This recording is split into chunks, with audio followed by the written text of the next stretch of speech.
This is episode number 606 of the Inner Fight Podcast. Welcome back to another episode of the Inner Fight Podcast. Thank you so much, no matter where you are in the world, for downloading the show, sitting there with your cup of coffee or driving your car, about to listen to what we have in store for this week. Before we jump into that, big shout out to our show sponsors, Smith Street Paleo. Hop over, smithstreetpaleo.com. Meal plans, recipes, all the good paleo food. Yes, I do eat it. A lot of people ask me, do you eat that all the time? The answer is yes, I do. Give them an email, hello@smithstreetpaleo.com, to find out more. Coronavirus with Dr. Christopher Breuleux. This one I was super excited for. Actually got a random email asking if I would be willing to interview Dr. Christopher as he was in town and to talk about load of different things, but mainly our main focus is on the coronavirus and what you can be doing to prevent yourself. And as you will find out in the show, as Christopher talks about at length, we can be doing a lot to protect ourselves in personal hygiene, and he drops some insane stats on the number of people that actually just don't even bother washing their hands. One of the most simple things. This guy was awesome to interview. He was here all the way from America, from Houston, and I enjoyed the chat. I'm sure you guys will do too, and hope after it you go and wash your hands. No matter where you are in the world, as I always say, thanks for tuning in. Enjoy today's show. And here we have him, in my best French accent, Dr. Christopher Breuleux. Welcome to the show. Very good. Are you happy with that one? Yes. That worked very well. You're fluent in French. In the English version of French, Doctor, yes. However, this show's about you. Tell us a little bit about yourself. Okay. I am a professor. I've been fortunate. I've been able to teach at 14 universities. I also, I guess, was blessed in a way. I love to travel. And so what I do, and working in many countries and parts of the world, I've also been able to study. I believe in liberal arts education, where I love to learn. Right. I was an athlete, American football player, but also got to play some international. I played basketball as well, professional basketball in Italy. Wow. You're a tall gentleman, aren't you? Which was fun. Yes, I was Dennis Rodman before Rodman. I had the black socks and everything. Really? I didn't date Madonna, though. I was going to say, you probably didn't behave quite as badly as Rodman did, but what's his book, As Bad as I Want to Be? Yes, I played basketball to rough people up. Yeah. And so I was like a linebacker being a football player. But, yeah, they wanted me to rebound. I didn't have the best touch. But Hilarious. Now, Doctor, you've obviously massively experienced, 35 years of experience in the health and wellness industry. You're almost, and I want to kick it off a little bit here, you're the president of the Medical Wellness Association, which sounds very big, very glamorous. Tell us a little bit about what the Medical Wellness Association actually is. Hopefully this will make a lot of sense to you. We think any kind of medical or health care should have wellness and prevention as an integral part, because if you can prevent disease, you're half the battle. Yeah. I mean, you're going to be successful, because anywhere in the world, it's more expensive to try to help someone that's had a cardiac or arrhythmia or is diabetic. Yes. So if we can help them stay healthy and keep them well, that's how we're going to improve global health around the world. Right. And so medical wellness is that continuum that there needs to be health, wellness, and prevention as part of whether it's medicine, medical care, clinical care, or health. We also call it health promotion or health enhancement. Right. And so the association also, we want to be science-based. Right. So we want to have evidence. So we don't watch infomercials, and we've got to see clinical research. We've got to see the data that this program or this product or this form of exercise can do these things that benefit people in the body, but also do not have side effects or Right. contraindications or bad things that can happen, let's say, that injure people. Right. So from that, we go out and seek. I could see here in Dubai, in the, let's say, health and fitness industry and business, we'd want to find who's the top fitness trainer in U.A.E. or in Dubai, Right. or who's the leading cardiologist. We also look at things such as hygiene. I think we're one of the first professional associations that believe that hygiene should be part of wellness. And you, to that end, you're the founder of the Family Hygiene Institute. Is that a mistake, or is that just... No, that is that's true, and we're excited about this. Yeah. This is a recent development, and it's that preventing, and we have the perfect storm right before us with, Yeah. with, as you know, everything going around, and we were just interviewed at Love In, Yeah. but on the coronavirus, Yeah. and how in Wuhan, China. This started, and unfortunately, we're gonna be just overwhelmed at the number of people that will be infected, but could risk their health and well-being. Yeah. And hopefully few, but also fatalities. Yeah. From this virus. So the importance of preventing infection, but also maintaining hygiene can prevent many of these communicable diseases, Right. which in this case, the coronavirus, it's from animals, and it can infect humans, and it's an airborne pathogen. Right. As you know, there's airborne and bloodborne. So even in a fitness center or a hotel, if you're working out or doing yoga on a mat, you want to make sure, because people sweat. Yeah. Sweat is a bloodborne. Yeah. It's body fluid, just like if someone has cut themselves Yeah. and they bleed, you want to protect that. But airborne are just when things in the air can be communicable Right. and then spread from person to person. And this is when it's real important, if someone is sick and if they cough or sneeze, that they do it properly. Yeah. But as you know, when we're out in the public, or Yeah. we're let's say we were there to help this week with some of our leading doctors there and a lot of our Medical Wellness Association faculty, you can't avoid, there's over 100,000 people. Yeah, right. Someone's going to sneeze on you. Yeah. And wouldn't you know, I was surprised just in going in, wanting to wash my hands frequently. Yeah. As simple as that can prevent disease. But as you go in the restroom, you're able to wash your hands, but there's no tissue, Right. or only dirty tissue that maybe is not sterilized. Yeah. And so there's no dryer. So essentially, in that case, you probably just want to let it air dry. Yeah. But hopefully, in any place with public, there'll be solutions that can kill germs and bacteria. Yeah. And the coronavirus it being a virus, got to be antiviral. Right. Talk to us a little bit about the roots. You said the roots of the coronavirus is from China. We think it's come from animals. I've been doing a little bit of reading up myself. There's talks about bats. There's a few theories about snakes, and actually I read one article about how it might not actually really be able to come from a snake. Where and this is what I think a lot of people are asking as we're quite thick in the middle of this epidemic. We can go into some figures later as to how many people have lost their lives or we think are infected so far. However, how does this virus start? That's almost, for me, the $1 million question. I think it is believed. There's no absolute. Right. But again, what the predictions are, it stemmed from birds. So birds are an animal, form of animals, in evolution, and it goes back to prehistoric time. Yeah. So we'd have birds, millions of years ago.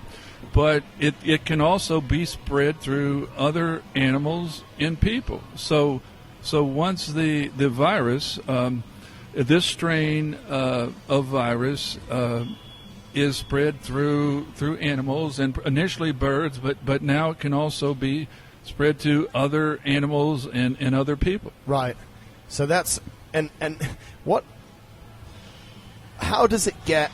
I mean, there's all sorts of stories coming out of these markets in China, and I think the more some parts of the population want to say that it's a real mess over there. But how does in a market, how does this disease get into a human? It can just be spread through the air. If someone shouting or screaming, obviously bodily fluids and airborne pathogens can come from sweat. So it's inappropriate. Someone spitting on someone potentially could spread that, or sweat. Let's say if you're vigorously working outside or even inside and someone's infected, it could be transmitted through their sweat or blood or other bodily fluids. Right. Obviously, as we're adults, it could also be spread through sexual contact. Right. So essentially it's quite easy to pick this thing up.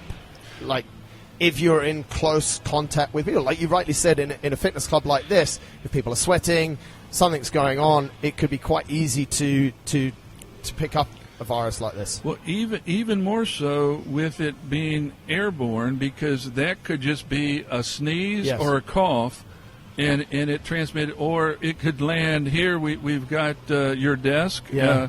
It could be falling from the air ducts. Wow. And it lands here. If we don't practice good hygiene and regular, and as I think we'll share later on, we do have recommendations that we've kind of been able to use through our Family Hygiene Institute, which is a subsidiary, the Medical Wellness Association. We saw, as we seek out the top doctors and health and wellness professionals in the world, psychologists in every discipline or specialty, we also seek the best hygiene. So we find infection control doctors, people that have done a lot of research. We also use some of our partners, like the World Health Organization, the International Red Cross, which we have partnered with them and done hygiene events all over the world. I've got one that we did in Manila in the Philippines, which was focused on children, that children, they love to play, but unfortunately, in some countries that have poverty and pollution, they're playing in the dumps, in the garbage dumps, or they're drinking polluted water, just because that is the lake or the stream or river where they live. And so what we went in is we worked and approached the Red Cross and partnered how we could teach. So much could be prevented if we could teach children at a young age how important washing your hands is. And the other component of that is, obviously, the solution to soap. Let's say if it's a bacteria, it's got to be antibacterial. In this case, it would also have to be antiviral, so that it could kill viruses. And so if you're using, let's say, a cream soap or something maybe designed to make your skin soft, it might not be antiviral or antimicrobial or anti... So they're things that people should look out for. I want to ask you, because every single person that I've spoken to in the last week or so that hasn't maybe been feeling fantastic in themselves might have jested at a joke that they've contacted coronavirus. What should people be looking out for? What are really the symptoms of this thing?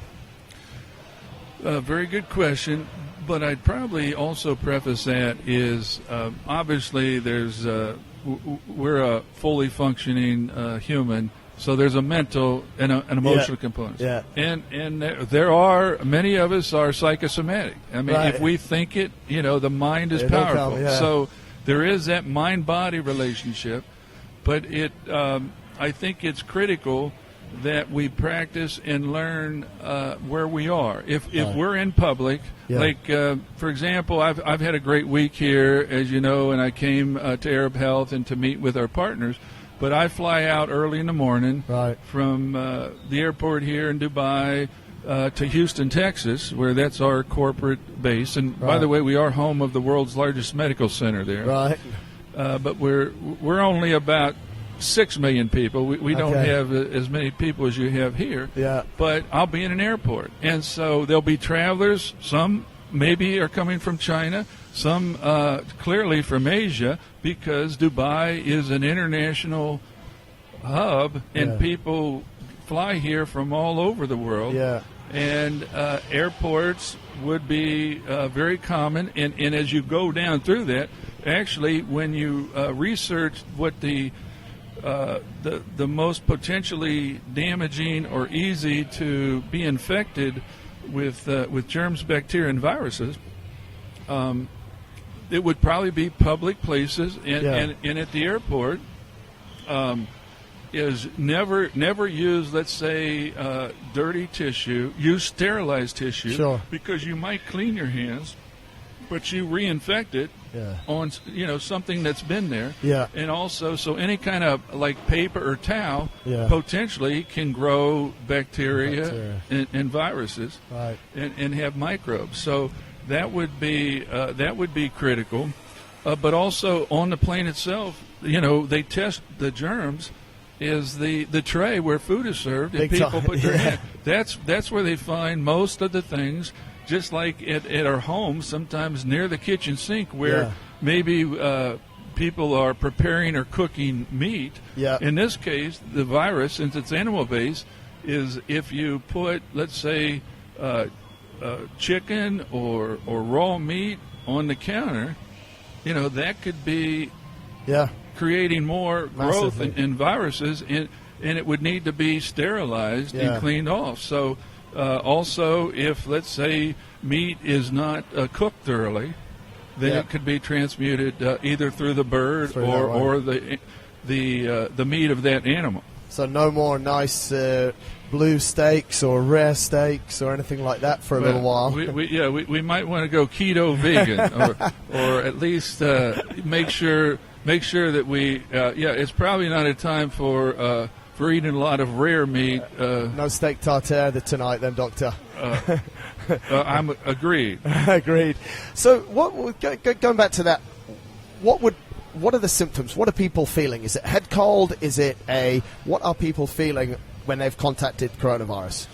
Well, I guess similar to what, and there have been many bird flus around, particularly in Asia. Because I think, obviously some of the largest populations in the world are in Asia, and China has the largest individual country population. Yeah.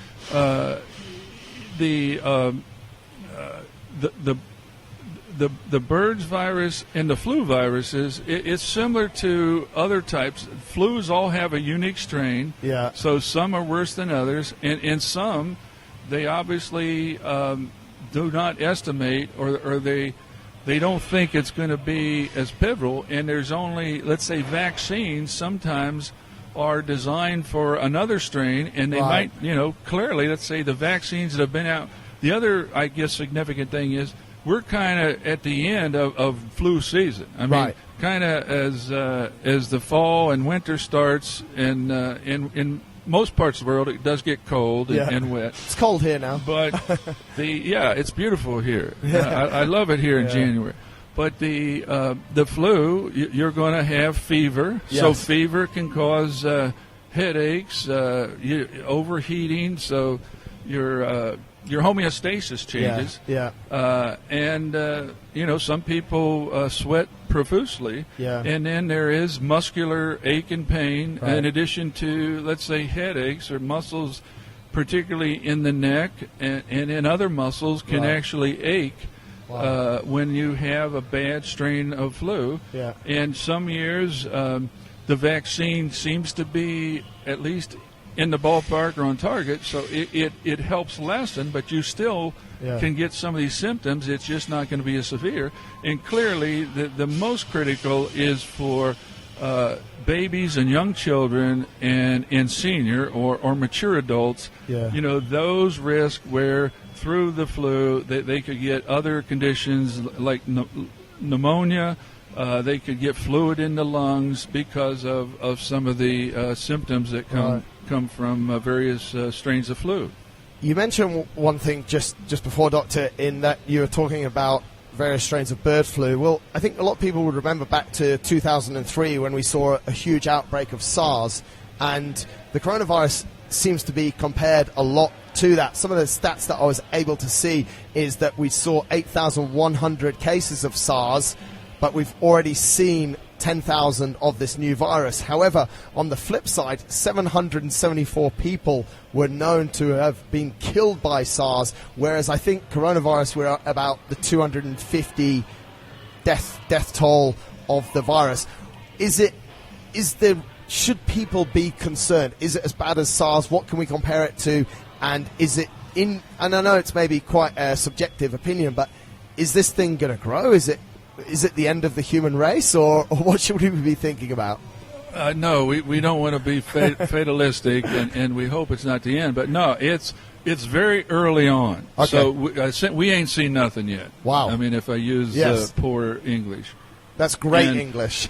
And as well, it probably, I've seen predictions, it probably won't peak until the summer.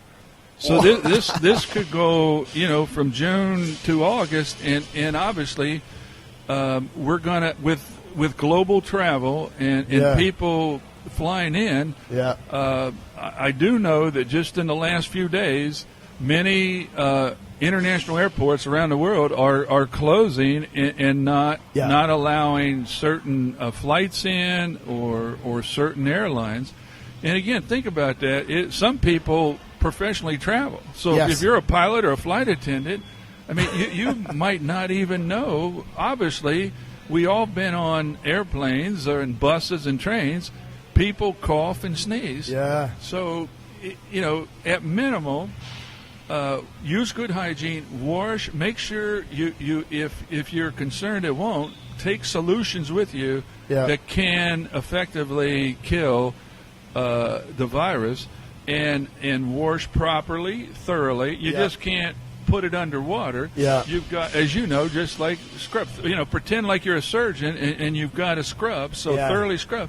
But I think number one is make sure that you're using an antiviral. In this case, soap that could kill. The bacteria. And very, very interesting points. And I want to come back to a little bit of the hygiene side of it in a minute. But one thing I want to ask you, Doctor, is that we can go to Google and we get a number of different takes on this. I think I read about half a dozen articles yesterday. Some of them, as I said earlier, said that this thing has come from bats. Others say that it's come from snakes. Others say that it's going to be worse than... Where's the trusted information? As a medical professional, as a professor, where should people be going to get information about this virus? Very good question. And again, if I don't know the answer, I'll be honest. I have not studied, and I'm not really interested as much in the history as I want to help people. So I want to prevent. But I don't think we'll have an absolute there. Just like the same question could have been done with polio or with other conditions and diseases. But the more we can get the word out on ways to help people from becoming infected or getting the virus, and also preventing others, if you have these conditions, please, make sure you don't have it. Don't go into work or don't go into the public because ultimately this could end up, thousands. It could reach millions. I mean, it's unknown at this state. So preventive and respect others. I mean, I've done a lot in the area of employee health and fitness. I actually did research, and my doctoral dissertation was on corporate health and wellness. Right. But that's the one thing is, if you're sick, believe me, your company or your boss or your supervisor, they don't want you in there. Yeah, absolutely.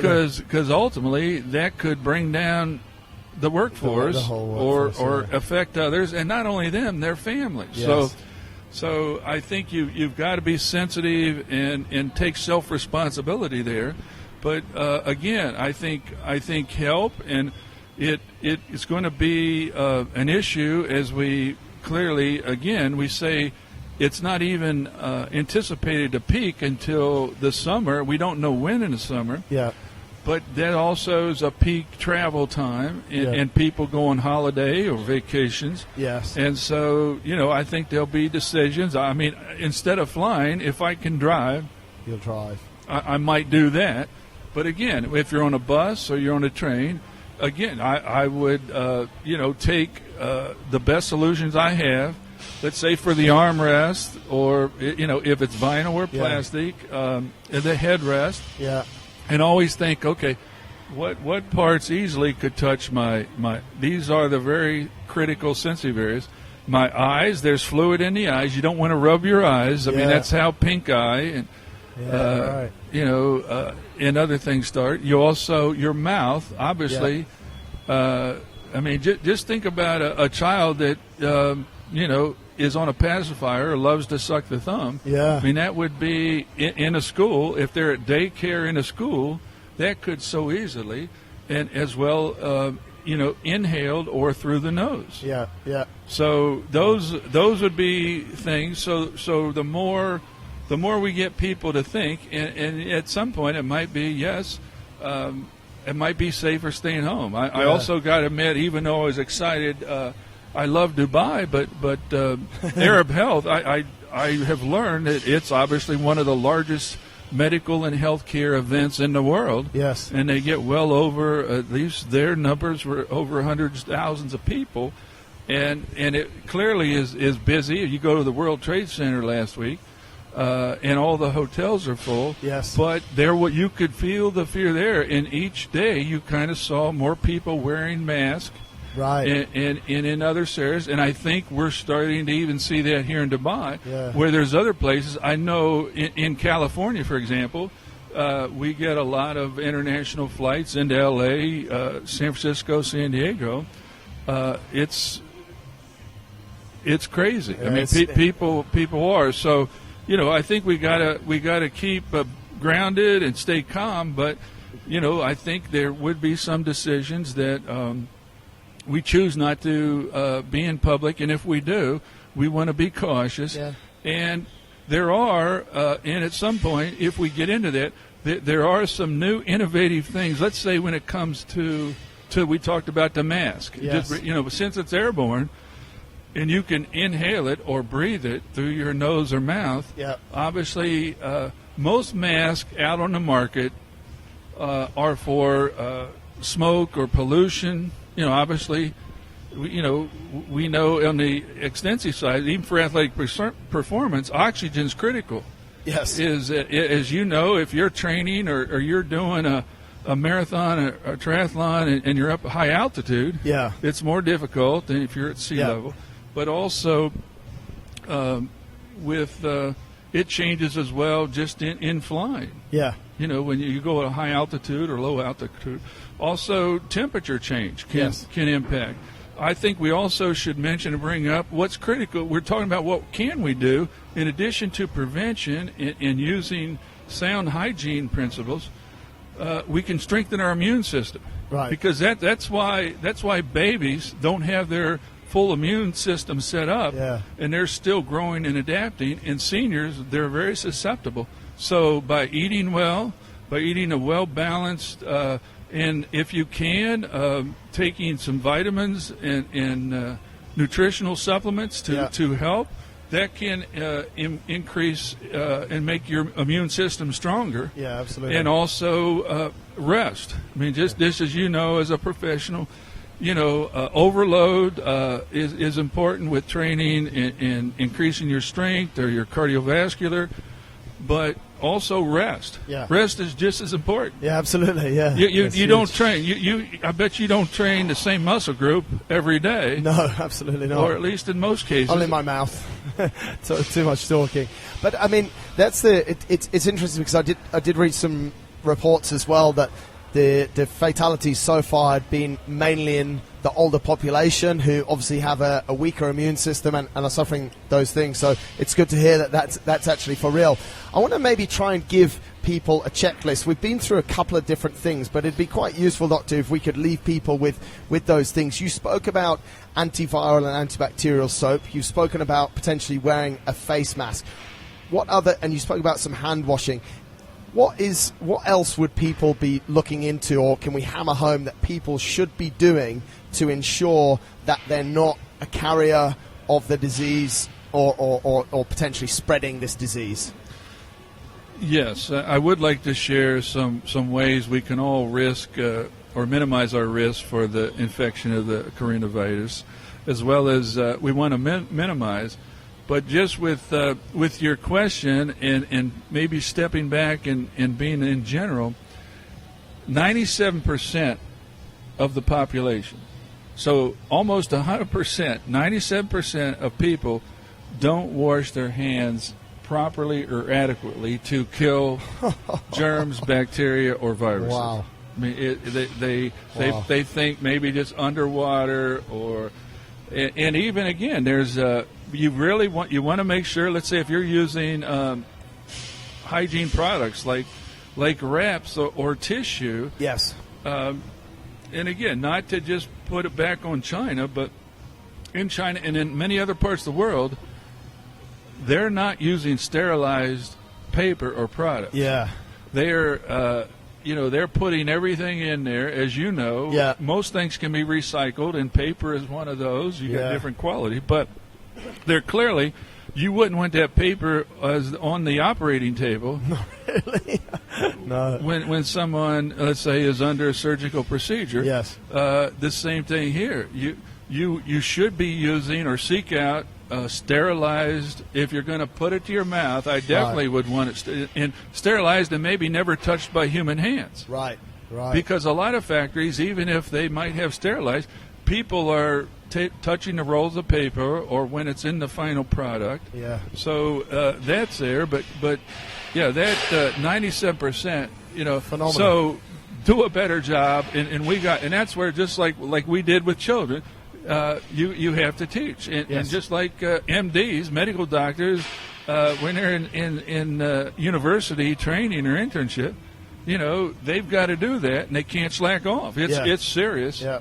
As far as the hygiene, and then also the frequency. Right. The frequency. It just can't be in the morning and in the evening, particularly if we've been to a restaurant, we go in restrooms. Yeah. We're in the locker room. We're doing push-ups on mats. We're doing yoga in a wrestling room. Yeah. We're touching Olympic bars that people have sweaty gloves. Or sometimes, obviously, there's sweat. You can get on a machine and work your abs, and there's a pool of sweat. Yeah, absolutely. Yeah. On the matter equipment. Yeah. This other thing I think will get you thinking is that 80% of all infections are transmitted through the hands. Wow. So just right here, almost 100%, but 97%, and then again, only 2 out of 10. Yeah. Do enough, and it's by the hand. So most things, even if it's a hand, that's how you're going to get it to the mouth or the eye. Yeah. It's from your hand. So your own hand washing, it's almost like think of what we could prevent. Yeah. And help, and then if we touch someone. Yeah. So even the innocent, hugs are healthy, but even in this case, the hug in hand, you might want to start thinking, and particularly, definitely never hug someone that's coughing or sneezing. Yeah. So we could almost put a bit of an embargo on the handshake and the hug greeting for the next couple of months to try and, because we know from the data you've got there that people are not washing their hands. But it would be smart not to make any hand contact with as many people as possible. Exactly. Yeah. But even there, it's somewhere in between. Let's say it's 22% or 21.9, but between 20 and 25%. Yeah. Hand washing could reduce at least that many people from getting the infection or getting the virus. So just that simple thing could end up being thousands, millions of people. One thing I wanted to ask when it comes to hand washing, because there's also the other side of the spectrum, isn't there? There's the side of the spectrum that we've seen reports on in recent years about the need for a certain amount of bacteria in humans, in the gut microbiome, and all of this. So how do we put these two together?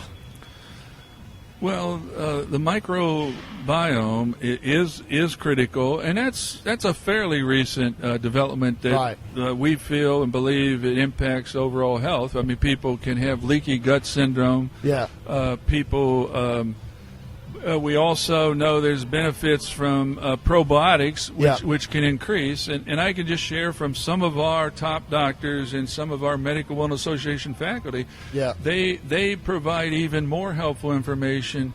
Let's say, for example, it's like sometimes your training program, you got to really make more gains, you got to train your program. You can't keep doing the same dang thing. Right. So you have to maybe overload or shock the body to get better improvement. Yeah. And I think the same thing could be done with medications and vitamins and supplements. Right.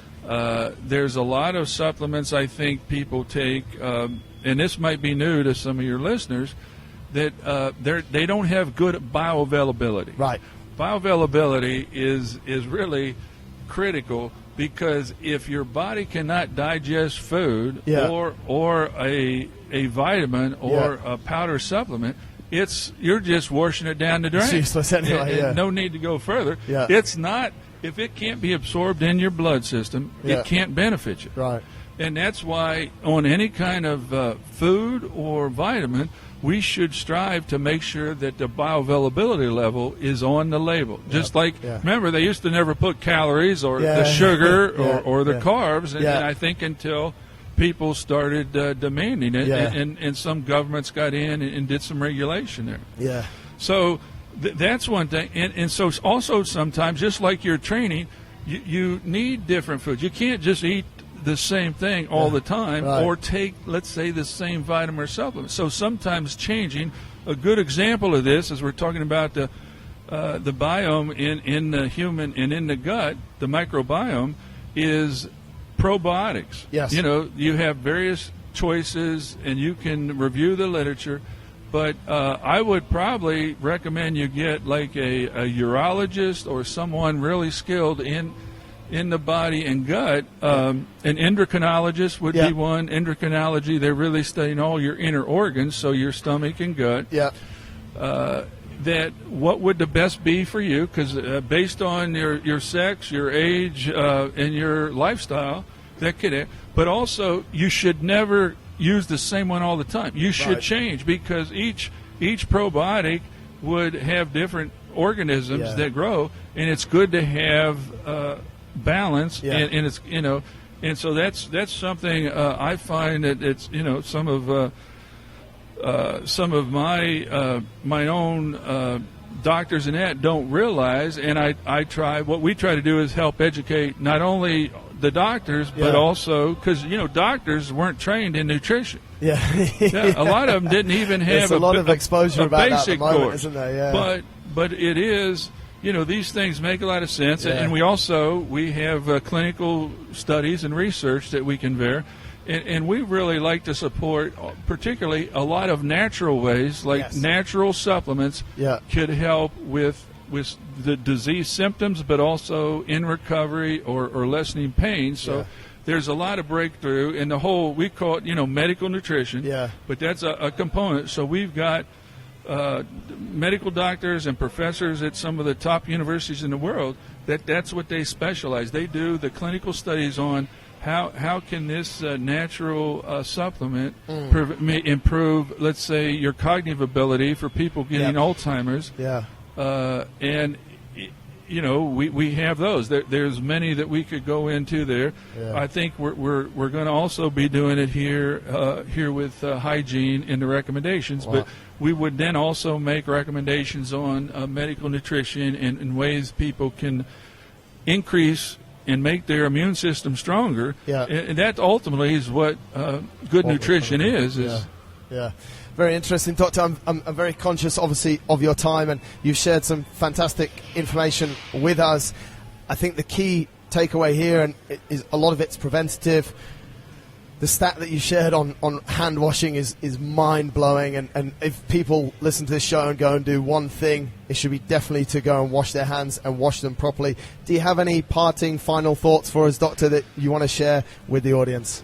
Yes, I would like to share, a few more recommendations and also specific. Now, we've been talking about the coronavirus, but Yes. but officially, and I guess to help educate if we do have Yes. health and medical professionals out there, it's the novel coronavirus, which is the new strain. It has nothing to do with Corona beer. Yeah, shame, really. But as people search, they come up with it. Yeah. But again, it's the simple things is wash and dry your hands regularly. Yeah. I think at this day and age, you can't do it too much, and, Right. and even if you're quick, do it thoroughly. Make sure you're using air. Also, avoid touching the major parts that can be infected: your eyes, your nose, your throat. Protect yourself whenever possible. Use sterilized tissue. Yep. And then I'm going to put in here, I think this will encourage and give some optimism out there. We've done several interviews since I've been here in Dubai, and I enjoy sharing. As you can see, you're amazing. I've got a passion for health and wellness, and I like people feeling good. I Yeah. want to make people feel good, Yeah. but I also want to keep them healthy. And we mentioned masks. There really were no effective masks. We've got some new, innovative, and I think it's timely, masks that are just coming on the market now. Wow. And so we can officially say, but there's masks that will be available in Dubai, and we have the Fine Guard mask, Right.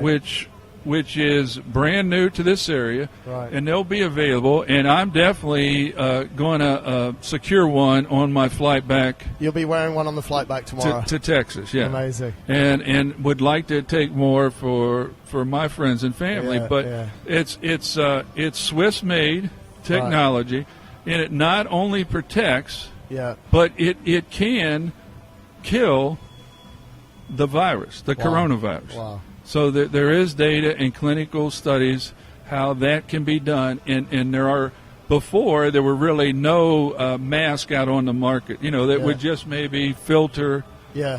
some of the pollutants or some of the strains. Amazing. But this is, and I think so. Those will be out there, and we'll probably see some more.